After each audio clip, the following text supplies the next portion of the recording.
At a railway station just south of the city of Voronezh, there's a small military camp. The ground's all cut up. A lot of kit's been moved through here recently. It's ended up at this much larger field camp just down the road.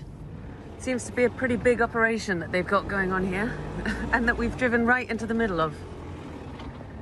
The Ukrainian border is about 170 miles southwest. The Russian-backed separatist republics in eastern Ukraine, where there's been a pickup in fighting in recent weeks, are further south still. So it's strange to bring a lot of troops here. There's always been a military base here, but it is massively expanded in the last few weeks. From the satellite imagery, there are more than 500 military vehicles currently based here. From us just driving past, it would appear that there are even more.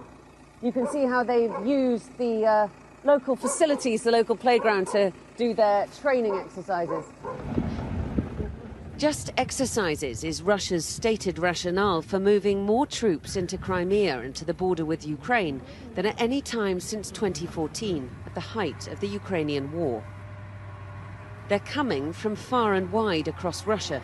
From the 76 on these number plates, you can tell these are troops from the Central Military District, at least 700 miles further east. Watering her plants at her dacha right next door, Nina says Ukraine's president should watch his step. Ну, это у них там наверху. Надо узнать. У Зеленского, чем он думает. Он сказал, что я не лох. Но если он не будет лохом, то значит ничего не будет.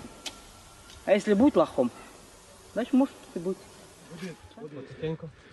President Zelensky visited the front line this week as Germany's chancellor asked Vladimir Putin to unwind his military build-up.